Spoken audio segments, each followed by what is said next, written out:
My husband screamed, "Get out!" while his mother and sister stood behind him smirking like they'd just won the lottery. I didn't cry and I didn't beg because they didn't know that the $75 million private island castle they were currently standing in was legally mine. Is it true revenge to let someone think they've destroyed you while you're actually holding the keys to their entire future? Or am I the villain for letting them believe they had total power over me, only to pull the rug out at the last second? Before we dive into the fallout, I need to know, where in the world are you listening from, and what is the exact time showing on your phone? I want to know exactly where you are when you hear this. As I turned to walk away, my husband, Sterling, tossed a leather folder at my feet, sneering that it was my severance package, a measly $10,000 to buy my silence. He didn't know that I had already emptied their business accounts of the $3 million I'd just deposited the week before. I felt the cold leather hit my shoe, but my expression didn't flicker. I stepped over it like it was trash. I walked to my car, my hands perfectly steady, and pulled out a burner phone. I sent one text: "The doors are locked." Instantly, the smart home system in the castle, which I had programmed myself, shut down all power, water, and internet access to the estate. The lights died in a synchronized blink across the sprawling island.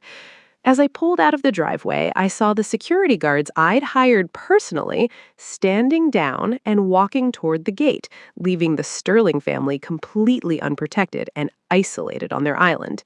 They had mocked me for hiring my own people for security, calling it a vanity project. Now those vanity guards were the only thing standing between them and total isolation. Sterling's mother, Eleanor, came running out to the balcony, her phone held high in the air, desperately searching for a signal. She didn't know that I had installed a localized cellular jammer within the castle's own walls. She was screaming at the sky, but no one could hear. I reached the ferry dock just as the boat was pulling away. I pulled out my remote and signaled the captain, a man I'd paid double what Sterling was paying him, to turn the boat around and dock at the mainland instead of returning to the island. Sterling and his family were now stranded on a rock in the middle of the Atlantic with nothing but the clothes on their backs. I checked the GPS on my dash. A black SUV was tailing me at high speed. It wasn't the police. It was a private security team sent by Sterling's business partners. They were clearly worried that I was about to expose the illegal shadow accounting I had uncovered in their latest quarterly reports. The truth is, I hadn't just married into the Sterling family for love. I had been hired by their biggest competitor to dismantle them from the inside. I was never a struggling artist. I was a corporate cleaner, paid to find the rot in family dynasties and burn it out. I had spent 3 years playing the submissive wife, but every dinner party was an intelligence gathering mission. I spent the next 3 hours at a quiet, dusty diner in the suburbs, watching the live security feed on my tablet. I saw the mother, Eleanor, frantically trying to dig a hard drive out of the wall safe, not realizing I had replaced it with a decoy drive filled with nothing but digital junk files, images of old memes, and empty spreadsheets. She looked so small, her hands trembling as she pried at the metal. My phone buzzed. It was Sterling's sister, Clara, begging me to come back because she had important information about Sterling's secret offshore accounts. She didn't know I had already leaked those records to the IRS 10 minutes ago. She thought she was leveraging me, but she was just handing me the final nail for their legal coffin. The waiter dropped a coffee near me, and for a second, my heart skipped. I looked at the news on the wall TV. The headline was already breaking. Sterling conglomerate stocks plunge following major financial leak.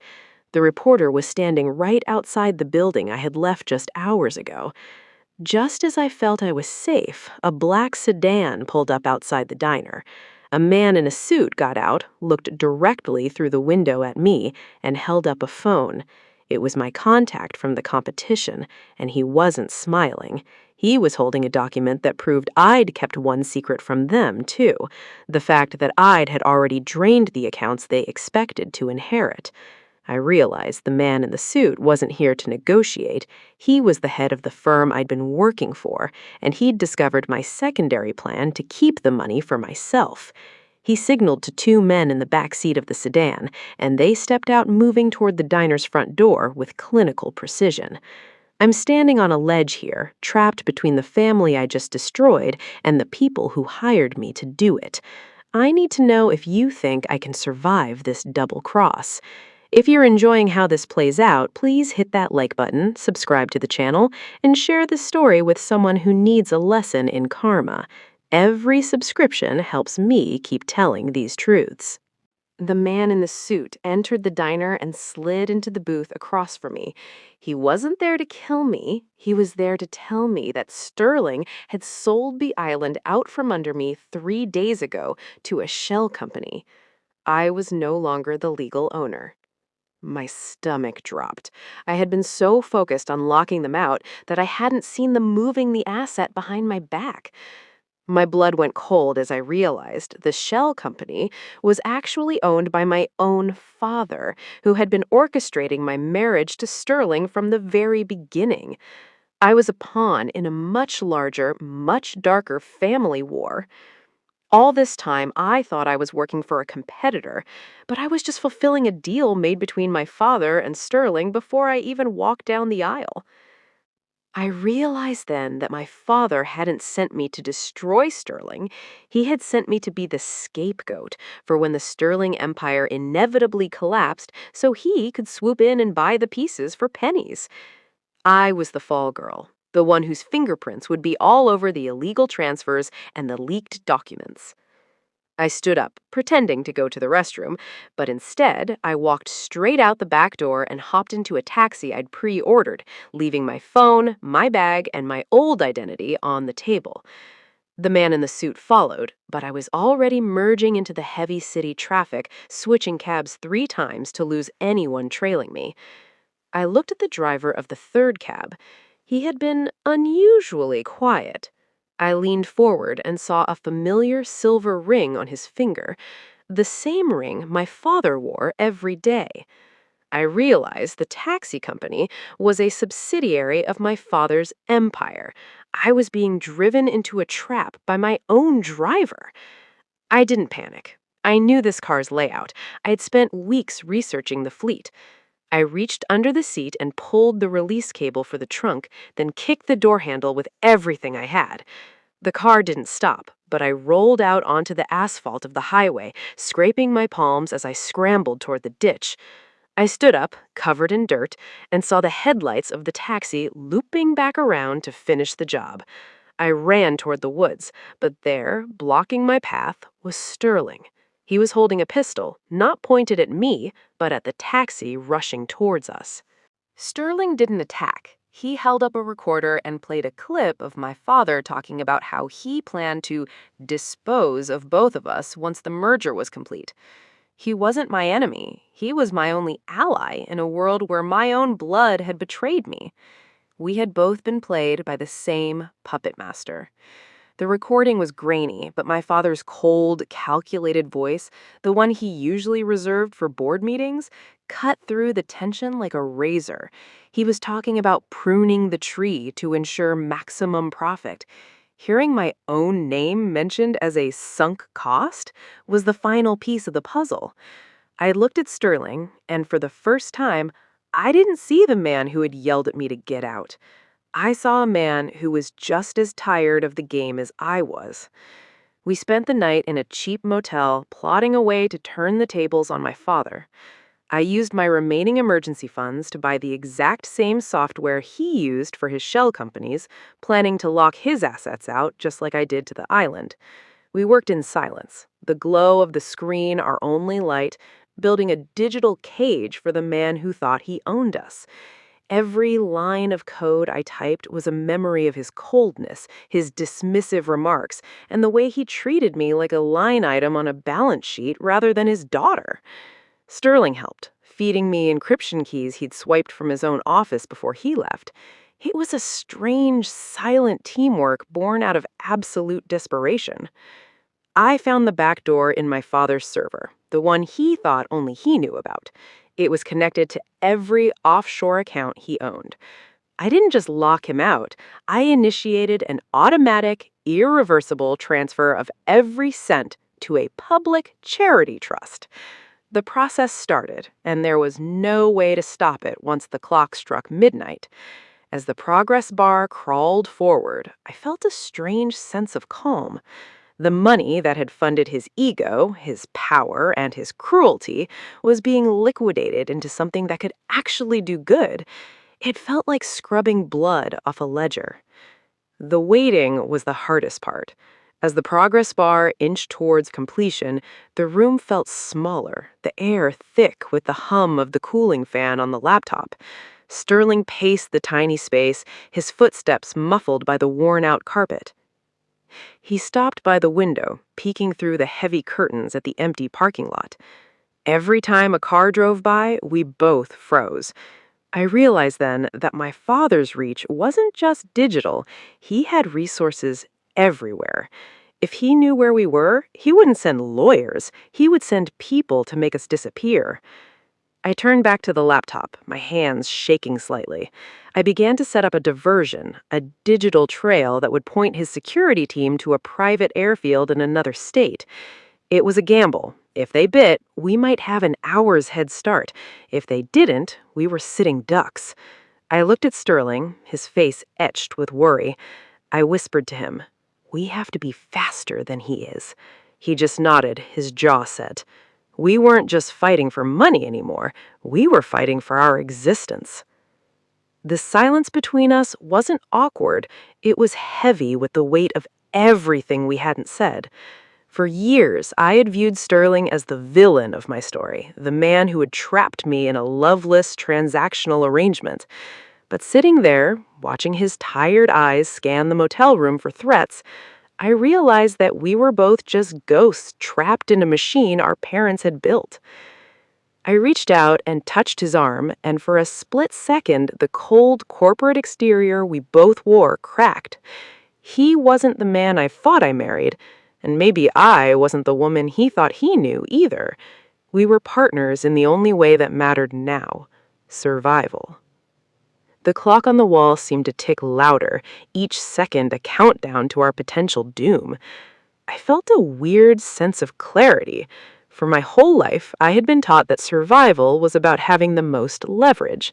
But standing in this dim, dingy motel room, I realized that true survival was about letting go of everything that kept you trapped. I deleted my social media accounts, wiped my professional history, and shredded my passport. I wasn't who they wanted me to be anymore. I was just someone trying to breathe, trying to live a life where I didn't have to look over my shoulder. Beyond the immediate danger, I contemplated the absolute void that awaited us. If we succeeded, we were essentially walking into a world where we didn't exist. No credit cards, no identities, no history.